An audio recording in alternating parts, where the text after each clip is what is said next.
The world order was made in 1945 at the end of a war. And a civil war can begin a new order inside of a country. The Chinese Civil War began their new order 1949. And so that's like a new beginning. They always come out of wars. And a war is a fight for how the system works. So we'll begin there.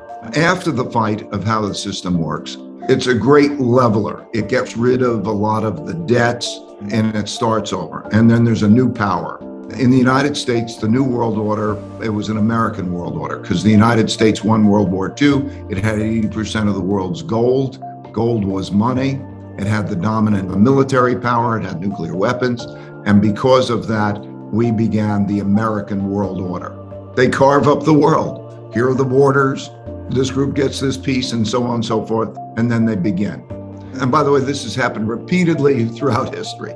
And so they start off with those new rules of the game. And you enter a period of peace and prosperity. And it's peace because nobody wants to fight the dominant power. The dominant power won. And there's a change in psychology really that you're dealing with, because quite often these things take place. They take a generation or more to take place, a lifetime. And the people who enter the war do so boldly. But everybody who enters the war and then goes through the war wish they never went through the war because it's so terrible. But they come out and the war is over. They want peace, they want productivity, and so on. And it's a great leveler, less wealth gaps and so on.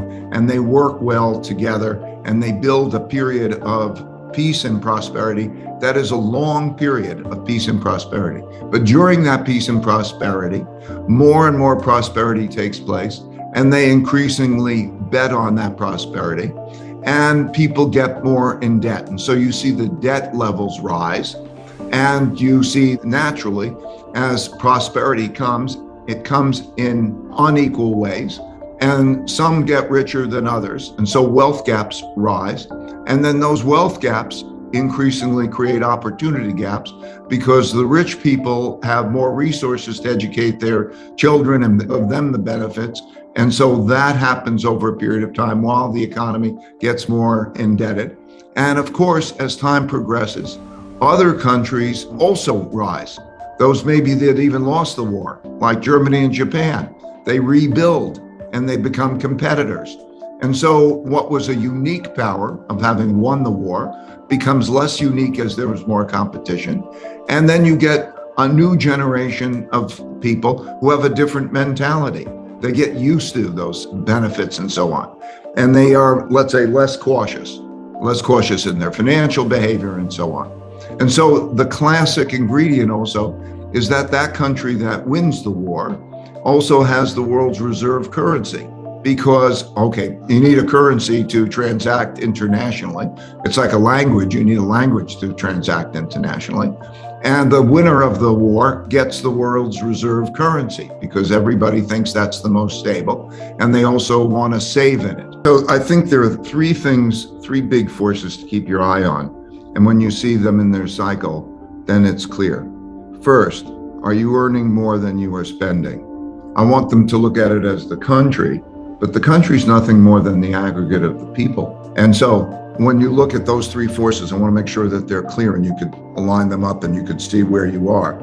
Is the country earning more than it's spending and building savings? Or is it spending more than it is earning and creating debt? Because one man's debts are another man's assets. And when somebody is holding those assets and they're producing a lot more of that money and debt, money goes down in value as they produce it to produce that buying power. And then that gets people bad returns. It produces a higher amount of inflation. And then people get out of cash and bonds. And that produces rising interest rates while there's rising inflation.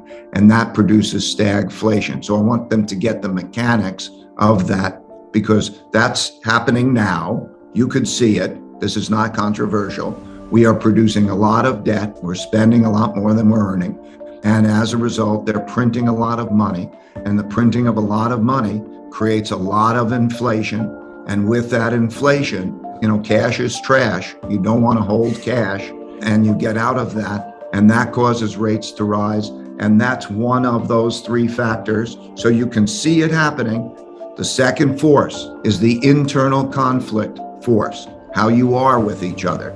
Are you operating cohesively, common mission, and moving in the right direction? The system working? Or are you at each other's throats? Is the system threatened? Because history's shown when the causes that people are behind are more important to them than the system is in jeopardy.